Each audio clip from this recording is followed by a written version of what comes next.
We were discussing about the various aspects of functions. Fine.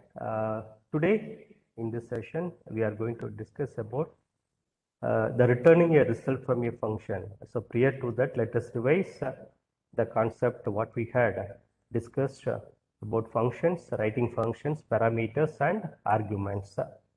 Fine. Okay. What is a function? Why do we need it? And where do these functions come from? So when a particular piece of code is repeated many times in an application or a program, then it is managed in the form of functions. Right? So when a particular piece, a segment of an application or a code is found to have repeated, okay, duplicated many times in the later part of an application or a program, then it is managed in the form of functions. And the function is used with concept called decomposition, means bifurcating or dividing the program application into reasonable, okay, without mean satisfying the objectives, okay, so without mean sacrificing the need of the application, then they are divided into a reasonable amount of a reasonable number of small applications. So this process is called decomposition. So decomposition simplifies the work of the program. Okay, so by applying the concept of encoding or testing separately. Fine. So in general, uh, a particular application, a code which is found to have repeated many times in an application, then it is managed in the form of functions, and function is supported by the concept called decomposition. So decomposition is a kind of technique which simplifies the work of the program by encoding or testing it separately. So individual components, blocks, program segments are encoded, tested, and finally they are integrated together to get a complete application. Okay, so the functions come from at least three places. One from Python itself. Right? Okay, for example, print, int. So which are the integral part of Python and inbuilt functions. Okay, and they are always available without additional effort on behalf of the programmer. And we call these functions as built-in functions. The second location is from Python's pre-installed modules. A lot of functions, very useful ones, but used significantly than other built-in ones are available in the number of modules which are installed together with Python. So with the adds-on facility, the pre-installed modules are added to an application. And the third is from writing our code. So we can write our own functions called user-defined functions, place them inside our code and use them freely. Okay, so the three places where the functions are defined, generated, and used are by using inbuilt functions, built-in functions, add-on functions, and user-defined functions. So hope you remember we had also discussed the parameter and arguments. So the function's full power reveals itself when it can be equipped with an interface which is able to accept data provided by the invoker. Such data can modify the function behavior, making it more flexible and adaptable to changing conditions. Okay, so the concept is collectively called as parameterized functions. Fine. So a parameter is defined with the help of the keyword def followed by the function name and the parameter enclosed in between a pair of parentheses. So a parameter is actually a variable, but there are two important factors which make parameters different from variable and special. Number one, parameters live only inside the functions. in which they have been defined. And the only place where the parameter can be defined is the space between a pair of parentheses in the DEF statement, right? And second, assigning a value to the parameter is done at the time of function's invocation by specifying the corresponding arguments by arguments. So the value to the parameter, the variables which live inside the functions are supplied with the data, assigned a value at the time of function's invocation in the later statement. So when the function is invoked, the value to the parameter are assigned by specifying the corresponding argument. So parameters is connected with argument, and argument is also connected with parameter. So the value of the parameter is assigned, okay, when the function is invoked by specifying its corresponding parameter arguments, right? So please don't forget, parameters live inside the function and arguments exist outside functions, and they are carriers of values passed to the corresponding parameters. Fine. Okay. With this, now we are going to extend the concept of parameterized functions. The first concept, the first special case in the parameterized concept is positional parameter parsing. Positional parameter parsing, which means a technique which assigns the ith argument. We know argument exist outside functions and they are carriers of values passed to the corresponding parameters. Fine. So a technique which assigns the ith argument, first argument, second argument, third, and so on, to the ith function parameter. Okay. A technique which assigns a value of the argument to the function parameter is called positional parameter parsing. So first parameter will be assigned with the value from first argument.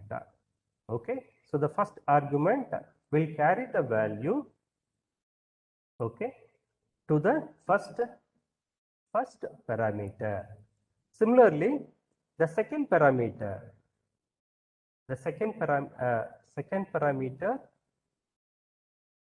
in the function definition will be assigned with the second argument. Okay. So the third argument in the function call, the function invoke, okay, will be assigned with, will carry the value to the third parameter. So a technique which assigns first argument to first parameter, second argument to second parameter, third argument to third parameter. So in general, a technique which assigns the ith argument to the ith corresponding parameter is called positional parameter parsing. And arguments passed in the way are named as positional arguments. Did you understood? Have you understood the concept? Is it clear? Did you understand what I mean to say? A technique which assigns argument to the parameter is called positional parameter.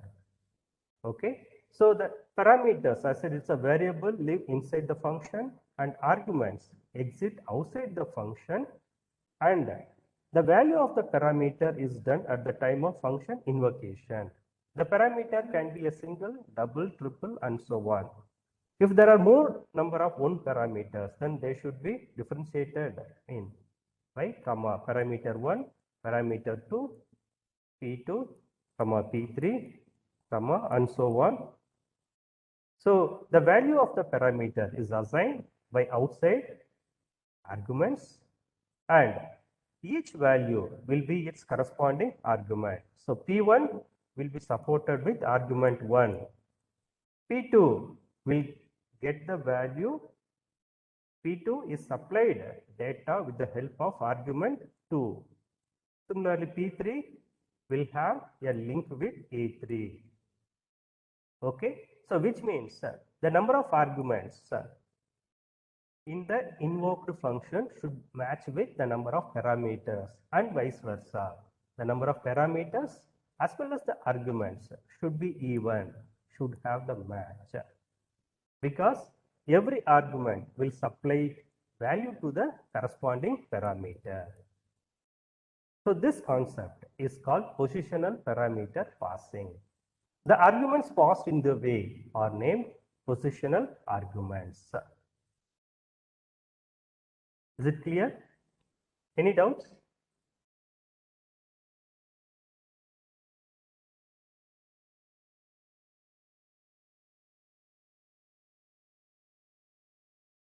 Any doubts or clarifications? Any queries from your side?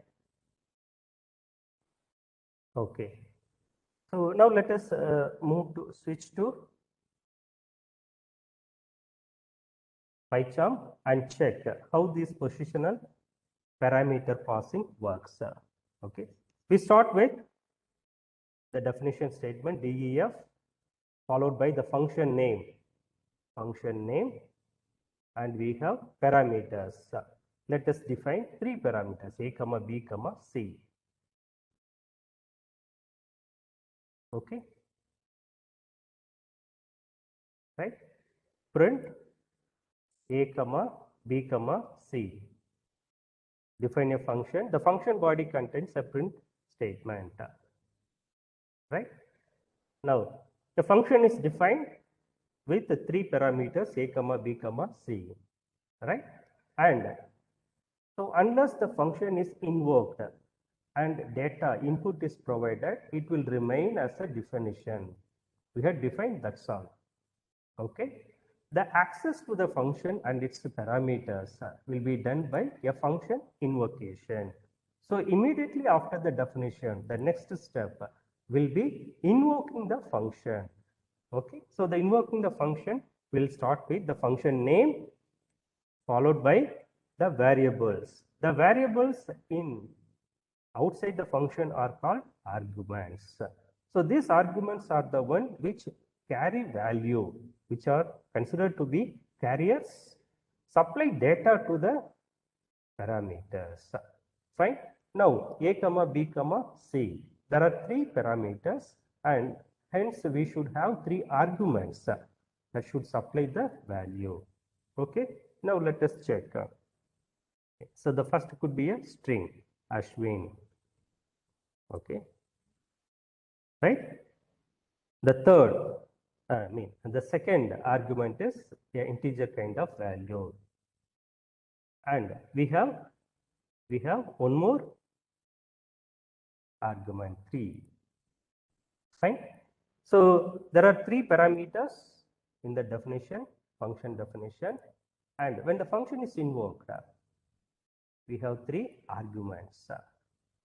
So in this case, as per the definition of positional parameter function, okay, so here the argument I is assigned with parameter I. So I is equal to 0, 1 and 2, which means the first argument will be assigned to A, the second argument will be assigned to B, and the third argument 413 will be assigned to C. So the arguments carry the data and supply to the parameters. So this concept is called positional parameter passing. So a technique which assigns the first, second, third and so on argument, first, second and third argument to the first, second and third functional parameter is called positional parameter passing, and the arguments passed in the way are called positional arguments. Can you check, run the program? We get, so print a comma, the print is the output statement appears inside the function body, right? So as the arguments are passed to the function parameters, Ashwin, to A, 79 is assigned to the variable, I mean the parameter B, and 413 is assigned to the another parameter C. So print A comma B comma C. A is equal to Ashwin, B is equal to 79 matches, and 3. The third parameter C is equal to 413 wickets. Right? So this mechanism is called positional parameter passing. Right? Is it clear? Any doubts?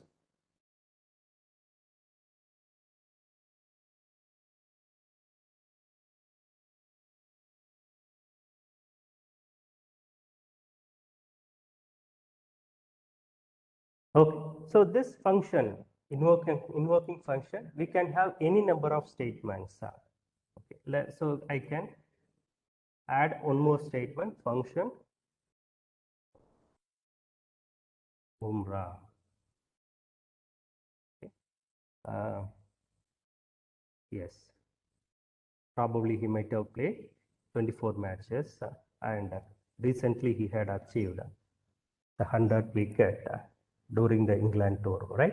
So then the program. So the function invocation, we have two statements, two set of statements. So based on the input provided, the function body displays the output, right? So the point to be noted is the function parameters and the function and the arguments.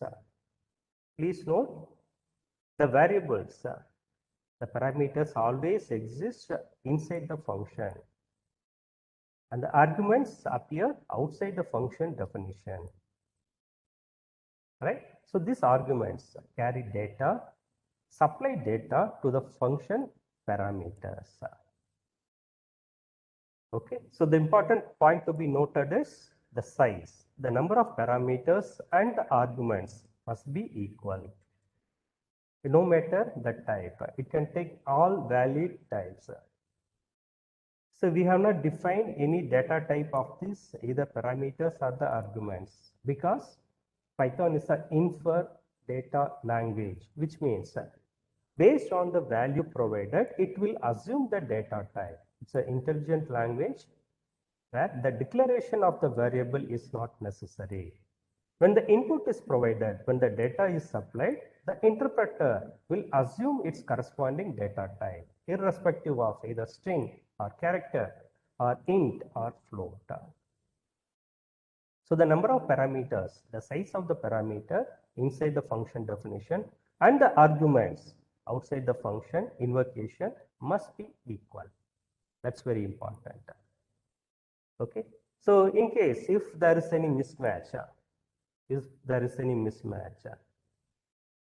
there are only two function parameters, but we are trying to supply data of three arguments. What will happen? Of course, there are no problem in the syntax.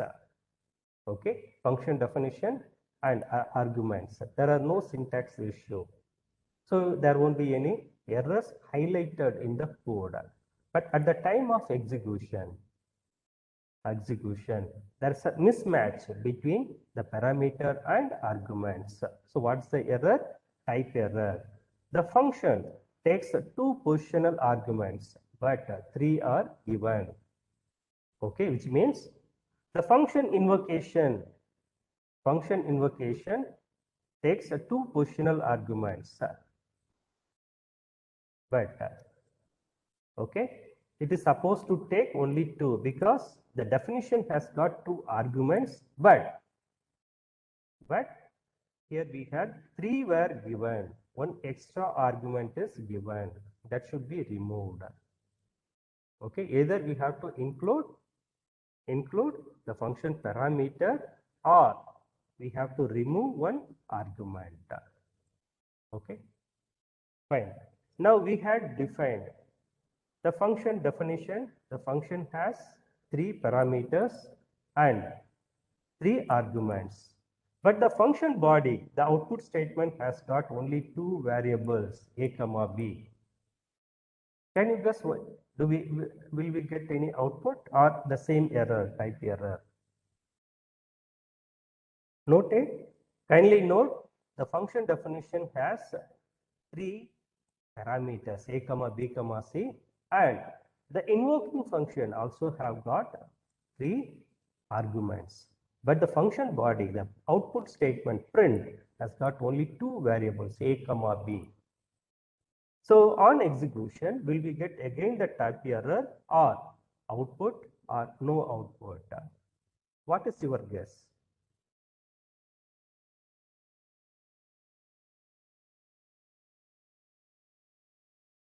Yes, can you please respond in the chat window? Yeah. So there are response from Mehul and Jason. Please note in the function invocation there are two statements. Okay, so two set of arguments. A comma B comma C function parameters. Ashwin 79413, the first set of arguments. Bumrah 24101, the second set of arguments. Print A comma B, there are only two variables in the output statement. Now, what is the expected output? Either we get the same type error or output or no output. So, the function definition, parameters and arguments, they are matching. There are no issues. Okay. So, the two set of argument value are supplied, but the output statement has only two variables, a comma b. Okay, so the remaining value, the c, since the c does not appear in the output function, this value will not be printed. So we have the output of Ashwin 79 and Bumrah 24 because the function parameter c is supplied with 413 and 101, but the parameter is not included in the output statement. Unless it is not included, it will not display the screen. So print a comma b, which means the first variable and the second variable. Okay, the first function parameter and the second functional parameter will be displayed. Okay, so to accommodate or to include the next also, we have to include. So the number of arguments and parameters should be equal at the time of definition or invocation, but it is not mandatory in the output statement. If all are included, we have the complete, we have the full-fledged entire output. If there are short, okay, in case if it is only a, print a, which means the first parameter and its respective argument. So we have the output of Ashwin and Bumrah because the output statement contains only one variable with respective function, parameter and argument. If none are there, if the print function is empty, then it will be executed but no output, blank. The reason is the output statement does not have any variables, does not reflect either function parameters or arguments. Since it is blank, we get the empty output. Is it clear? Any doubts?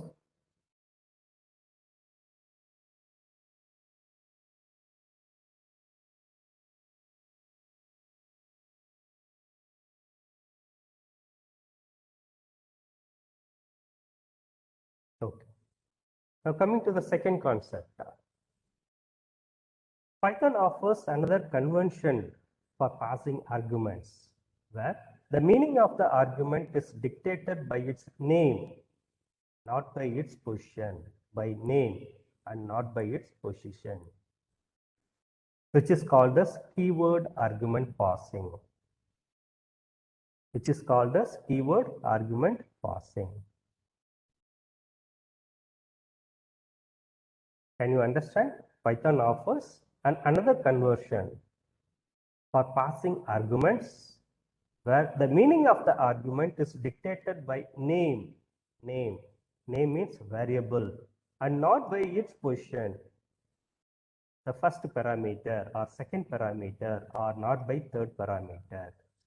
We can change the value by specifying the variable, the name, not by its position, which is called as keyword argument passing. So this part, the position parameter passing, is all about its position, which means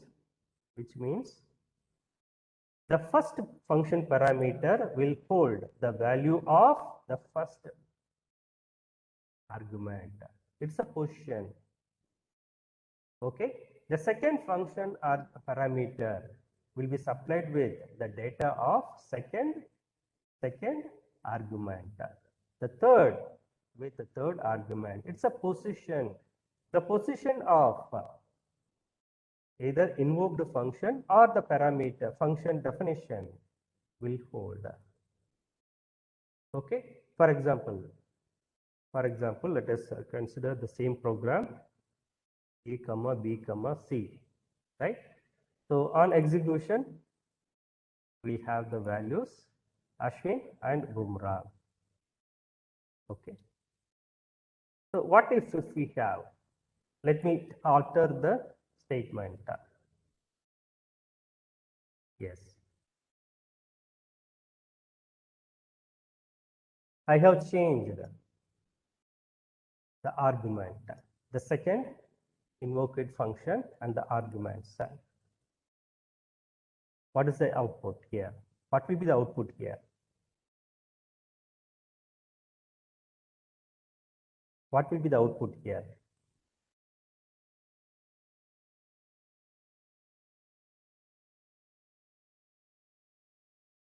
Any guess?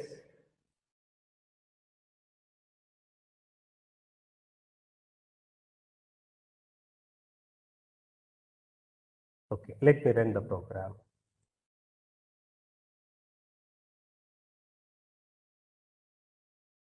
First argument, first function parameter.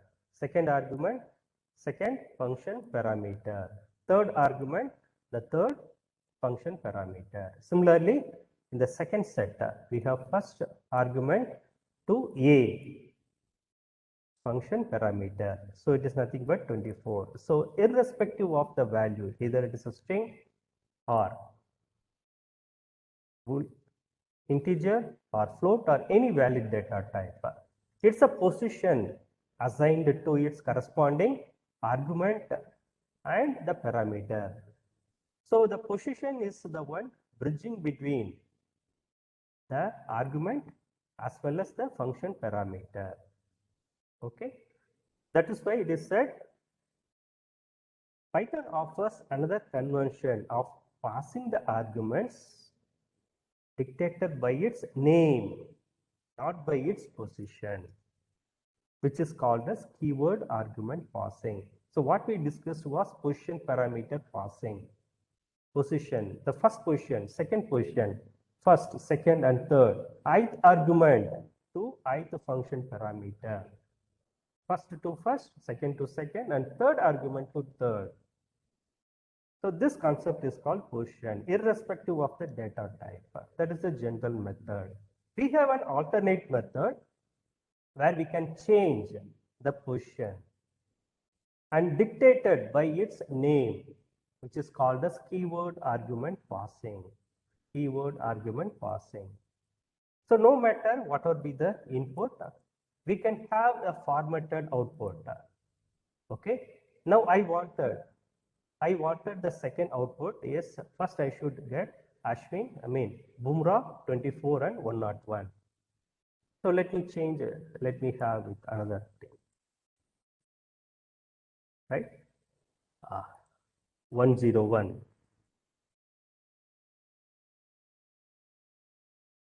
Right? Run the program. 24101 and Bumrah. This is called positional parameter passing. Irrespective of the input, integer, float or character or string, whatever the value in the argument will be assigned to the function parameter. This is called positional parameter. So ith argument to ith parameter. So we have an alternative way, as I mentioned. The value could be changed in terms of name, not by position. So I don't want this format. Okay, input is provided in different data, but I wanted in the standard format, Ashwin 79413. So I would like to have the printout. I would like to have the output of Bumrah 24 matches and 101 wickets. How can I modify this function? How can I change the statement? Is it clear? Did you get my point? So we can change the value. If we change the value, obviously the format will be also changed. Okay, it is done with the respective to the positions, not to the value. So no matter the order, the name or the position, I would like to have the output in this format. The input is provided 24101 Bumrah. Kindly note, the input is provided 24101 Bumrah, and I would like to have the output in this format. Name Bumrah, 24 matches and 101 wicket.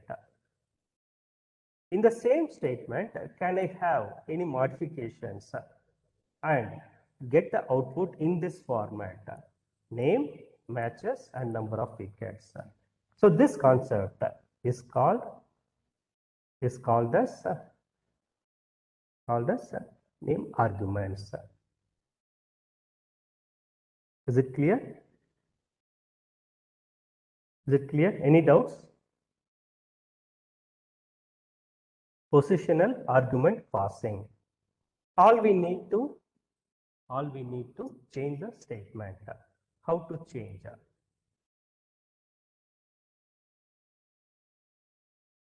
Okay. Do you have any idea? How can we make it?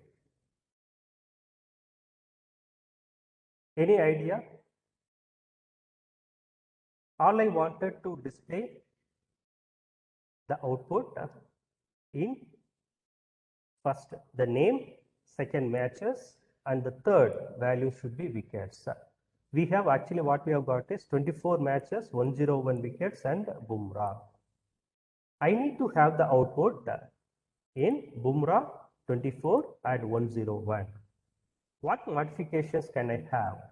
Can I make it in this function invoked function to get the output in this format?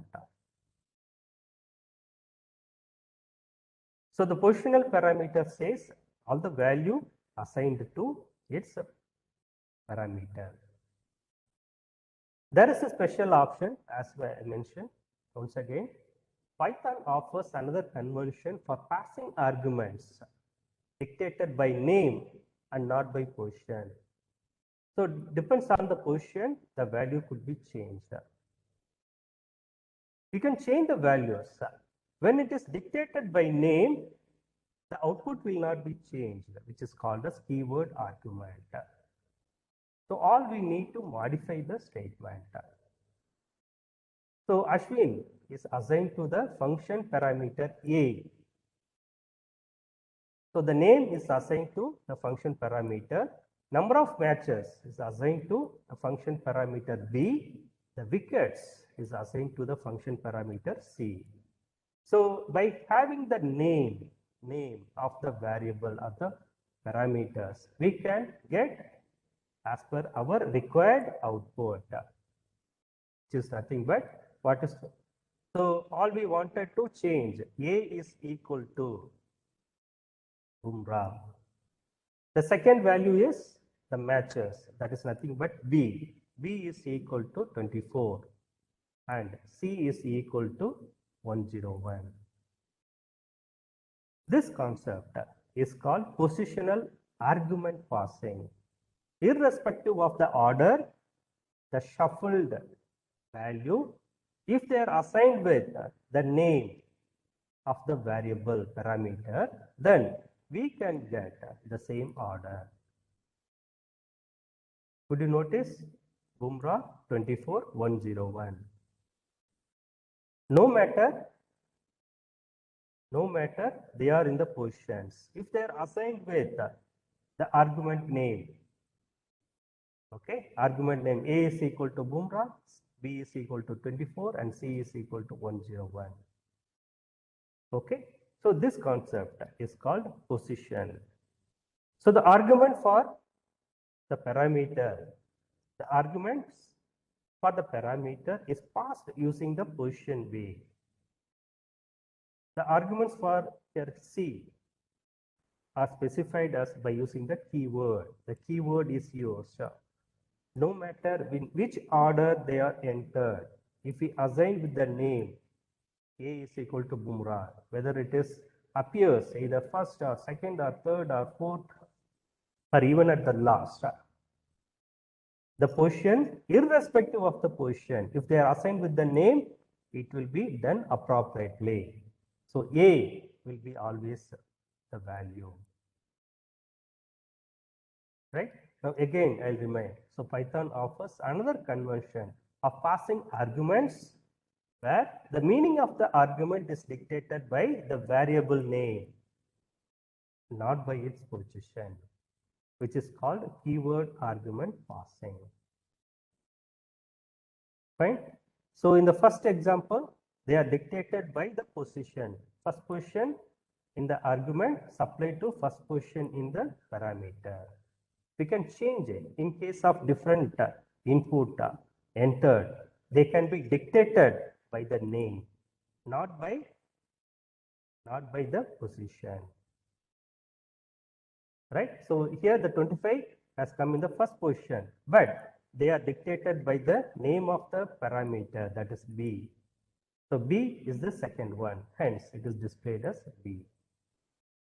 Whereas the second is C, the third name, and A, the first variable, will be assigned to the parameter appropriately. Right? So the position, so the first output is represents position parameter passing, and the last output represents the position argument passing. Okay, so position will be the standard normal way of writing the practice. As I mentioned, we have an alternative method. Okay, if the input are entered in shuffled form, right, in mixed form, then we can always rearrange. We can always make it in the standard format by using the conventions name and not by its position. Is it clear? Any doubts?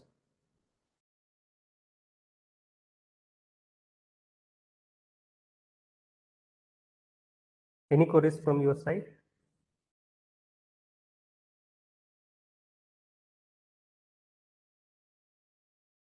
Okay.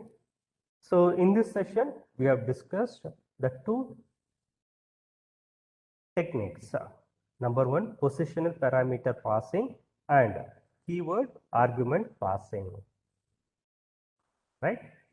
So positional parameter passing is the conventional method where each argument is assigned to its corresponding functional parameter. So first to first, second to second parameter, third argument to third parameter. So the general method is positional parameter passing, which is done with the help of positional arguments. We have an alternative convention if the input are in mixed form. Okay, then we can dictate the output. We can still have the standard format by using that name and not by position. By specifying the name to each value, then still we can have the standard format, which is called as keyword argument parsing. Fine.